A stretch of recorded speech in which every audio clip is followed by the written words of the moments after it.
بہت دنوں سے انتظار تھا شوگر سکینڈل کی انکوائری رپورٹ کب سامنے آئے گی. آج اس رپورٹ کو پہلے وفاقی کابینہ کے اجلاس میں پیش کیا گیا اور اس کے بعد وزیر اعظم عمران خان صاحب کی منظوری سے بیرسٹر شہزاد اکبر نے اور شبلی فراز نے ایک پریس کانفرنس کی اور اس کو پبلک کر دیا ہے. اور آپ جانتے ہیں کہ اس شوگر سکینڈل کی جو انکوائری رپورٹ ہے اس میں بہت سے انکشافات کیے گئے ہیں. فورنزک ٹیسٹ کے بعد یہ رپورٹ جو ہے اس کو سامنے لایا گیا ہے اور اس میں جو جہانگیر ترین صاحب کی JDW ہے اس کا بھی ذکر آ گیا ہے. اس میں مونس لائی صاحب کی جو شوگر مل ہے جس میں ان کے شیئر ہیں اس کا بھی ذکر آ گیا ہے. اومنی گروپ کا بھی ذکر آیا ہے اور اس میں سلمان شہباز صاحب کا بھی ذکر آ گیا ہے. کچھ اور لوگوں کے نام بھی آ گئے ہیں. تو آپ کو یاد ہوگا کہ اپوزیشن کی کچھ محترم شخصیات کا خیال تھا کہ یہ جو شوگر سکینڈل کی انکوائری رپورٹ ہے اس کو اب گول مول کر دیا جائے گا اور عمران خان صاحب جو ہیں وہ اتنے بڑا خطرہ مول نہیں لیں گے کہ جہانگیر ترین کے خلاف کارروائی کریں.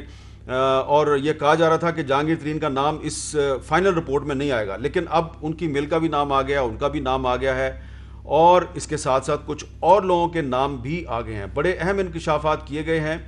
تو یہ جو شوگر سکینڈل کی جو انکوائری رپورٹ ہے یہ پاکستان کی سیاست پر کیا اثر ڈال سکتی ہے, یہ اب سوال بہت اہم ہو گیا ہے اور آنے والے دنوں میں قومی اسمبلی کا اجلاس بھی ہونے والا ہے. تو اس معاملے پہ آج ہم بات کریں گے قومی اسمبلی میں اپوزیشن لیڈر جناب شہباز شریف صاحب سے, کیونکہ ان کے بچوں کا نام بھی آیا ہے اس شوگر سکینڈل کی انکوائری رپورٹ میں. اور بھی معاملات ہیں کیونکہ جب ان کی پارٹی کی حکومت تھی تو اس وقت بھی شوگر پہ بہت سبسڈی دی جاتی رہی ہے. تو یہ سارے جو معاملات ہیں اس سے بات کریں گے ہم شہباز شریف صاحب سے. السلام علیکم شہباز شریف صاحب. وعلیکم السلام حامد میر صاحب, کیا حال چال, آپ خیریت سے ہیں؟ جی میں بالکل ٹھیک ٹھاک. آپ کی خیریت نیک مطلوب چاہتے ہیں. امید ہے کہ آپ خیریت سے ہی ہوں گے. جی اللہ تعالیٰ کا کرم ہے اور میری دعا ہے کہ پورے پاکستان کے عوام اس آفت سے اللہ تعالیٰ بچائے ان کو اور ہمیں ہمارے گناہوں کو معاف کرے اور پاکستان اور پوری دنیا میں اس آفت کا خاتمہ کرے. آمین آمین. سب سے پہلے میں آپ سے یہ جاننا چاہوں گا کہ کیا آپ یہ اپریشیٹ کریں گے کہ یہ عمران خان صاحب کی جو حکومت ہے اس نے پاکستان میں پہلی دفعہ اپنے دور میں شوگر سکینڈل کی انکوائری کروائی اور اس چیز کو ممکن بنایا کہ اس انکوائری کی رپورٹ ان کے دور میں ہی سامنے آئے اور جو ذمہ دار افراد ہیں ان کے خلاف کارروائی بھی ہو جائے. تو یہ انہوں نے کر دکھایا ہے, اس کو آپ اپریشیٹ کریں گے؟ حامد میر صاحب بہت شکریہ آپ کا یہ انٹرویو کے حوالے سے. آپ کے سوال سے پہلے میں اجازت دیں تو میں اس پروگرام کے حوالے سے اور آپ کے کیمراز کے توسط سے پوری قوم کو آج 28 مئی کے حوالے سے دل کی گہرائیوں سے مبارکباد پیش کرنا چاہوں گا.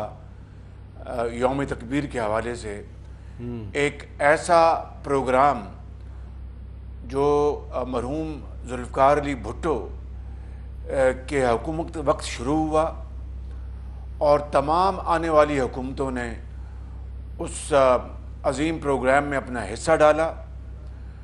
اور پھر 28 مئی 1998 کو یہ عظیم پروگرام جس نے پاکستان کی سرحدوں کو ہمیشہ کے لیے ناقابل تسخیر بنا دیا. یہ آپ 21 مئی کے دن 28 مئی کی بات کیوں کر رہے ہیں؟ آج تو 21 مئی ہے. اس لیے کہ میرا پروگرام آج آپ کے ساتھ ہو رہا ہے, اس کے بعد مجھے نہیں پتا کہ میرے کوئی مزید پروگرام ہوں گے. اچھا میں نے اس لیے آج جانا کہ آپ کا پروگرام بہت مقبول ہے, تو میں آپ کے اس مقبول پروگرام کے ذریعے پوری قوم کو, اپنے سائنسدانوں کو, ان تمام اشخاص کو, اداروں کو جنہوں نے اس پروگرام کی حفاظت کی, ایک ایک لمحہ اپنا دن رات, اور وہ ہمارے عظیم سائنسدان, ایکسپرٹس, سب تمام صدور, تمام وزراء اعظم, تمام حکومتیں جو اس دوران اس کے اوپر یکسوئی کے ساتھ کام کرتی رہیں, وہ سب مبارکباد کے مستحق ہیں کہ آج دشمن ہماری طرف میلی آنکھ سے نہیں دیکھ سکتا. الحمدللہ. جی اب میرے ذرا سوال کا جواب دے دیں گے؟ جی میں اب سوال کی طرف آتا ہوں. دیکھیے میر صاحب، یہ تو الٹا چور کوتوال کو ڈانٹے جو آپ کا سوال ہے کہ عمران خان صاحب نے اس پہل کی اور اس کی انویسٹیگیشن کروائی، وہ تو خود اس میں ملوث ہیں. دیکھیے میں 1 یا 2 منٹ لوں گا اس کا جو پرسپیکٹو آپ کو عرض کر دوں. آپ سب جانتے ہیں اس کو کہ یہ معاملہ یہ سبسڈی کا نہیں ہے. سبسڈی تو ماضی میں بھی مختلف حکومتیں اپنے ادوار میں گندم کے اوپر، چینی کی ایکسپورٹس کے اوپر دیتی رہی ہیں. خاص طور پہ آپ کی حکومت نے تو بہت سبسڈی دی. آپ کی حکومت نے تو بہت سبسڈی دی چینی پہ. میں نہیں حامد میر صاحب، میں تو اس سے انکاری نہیں ہوں، لیکن میں جو امپورٹنٹ کریٹیکل جو فیکٹرز ہیں اس کی نشاندہی کرنا چاہتا ہوں جی کہ سبسڈی دینا ایکسپورٹ کے اوپر اور زر مبادلہ کمانا ایسے ملک کے پاکستان کے لیے جہاں پر ہمیں ہمیشہ اس کی دقت تکلیف محسوس ہوتی ہے کہ ہمارا زر مبادلہ ہمیشہ کم ہوتا ہے اپنی ضروریات کو پورا کرنے کے لیے، یہ تو بہت اچھی بات ہے. لیکن اس کے کچھ بنیادی شرائط ہیں. ایک بنیادی شرط جو ہے کہ آپ کے پاس اس خام مال کا یا اس جنس کا سرپلس موجود ہو، یعنی آپ کی جو اندرونی ملک کی جو ڈیمانڈ ہے وہ پوری کرنے ہونے کے بعد آپ کے پاس مستند فگرز کے حوالے سے سرپلس ہو تو اس کو آپ ایکسپورٹ کرتے ہیں. وہ بہت اچھی بات ہے. وہ پاکستان کی پچھلی کئی دہائیوں میں یہ ایکسپورٹس ہوئی ہیں جس طرح میں نے گنوایا، اور فورن ایکسچینج کمایا گیا. اور جب انٹرنیشنل مارکیٹ میں اگر وہ مارکیٹ دباؤ میں ہو اس آئٹم کے حوالے سے، چاہے وہ گندم ہے یا شوگر ہے یا کوئی اور ہے، تو پھر حکومتیں سبسڈی دیتی ہیں تاکہ ایکسپورٹرز کے جو لاسز ہیں وہ کسی حد تک ان کو پورا کیا جا سکے. یہ ہے اصل قصہ، اصل سوال. جس سال کی عمران خان صاحب آپ کے بقول تحقیق وہ کروانے جا رہے تھے یا کروائی ہے، وہ ہے 2019 اور 20 کا سال. 2018-19 کا وہ سال ہے جو کہ تواتر سے ایکسپورٹ ہوتی رہی. 2018-19 کی جو ہماری جو گنے کی پیداوار یا شوگر کی جو پروڈکشن کے آپ اعداد و شمار نکلوا لیں تو ثابت ہو جائے گا 1 سیکنڈ میں کہ کوئی ایکسپورٹیبل سرپلس نہیں تھا، اور جو آپ کی ملک کی جو ڈیمانڈ ہے اور سپلائی وہ بڑی مشکل سے ڈیمانڈ کو پورا کرنے کے قابل تھی. یہ ہے وہ اصل میں چابی اس سارے اسکینڈل کی، جی، کہ ڈیمانڈ اور سپلائی کے حوالے سے اس سال ہمارے پاس کوئی سرپلس نہیں تھا، لہٰذا ایکسپورٹ کا سوال پیدا نہیں ہوتا.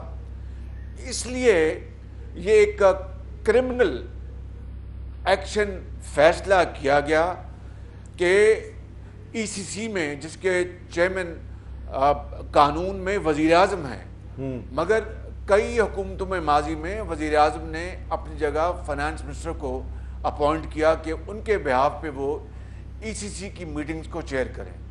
تو ان دس کیس وزیر اعظم عمران خان کے بجائے ان کو اپوائنٹ کیا ہوا تھا اسد عمر صاحب کو. انہوں نے یہ فیصلہ کیا کہ ہم اتنے لاکھ ٹن چینی ایکسپورٹ کر دیں، حالانکہ وہ جو شوگر ایڈوائزری بورڈ تھے انہوں نے جگہ جگہ ان کو تنبیہ کی، وارن کیا کہ ہمارے پاس تو سرپلس نہیں ہے، ایکسپورٹ کہاں سے کریں گے آپ. ایک بات.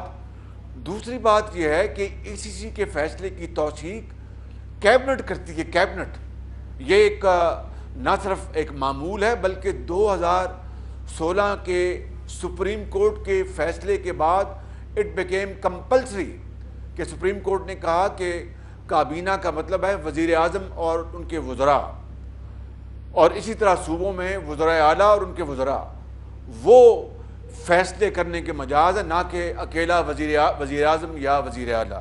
تو یہ ایک اور کنڈیشن لگا دی سپریم کورٹ نے. لہٰذا یہ فیصلہ چاہے وہ شوگر کی ایکسپورٹ کا ہے چاہے وہ ویٹ کا ہے، یہ وزیر اعظم عمران خان نے اپنی کھلی ہوئی آنکھوں سے اور کھلے ہوئے کانوں سے اور پورے ہوش و حواس کے ساتھ کیا. یہ ان کی ذمہ داری ہے، انہوں نے فیصلہ کیا کہ یہ ایکسپورٹ کی اجازت دے دی جائے۔ سبسڈی کا معاملہ میں اس پہ آتا ہوں۔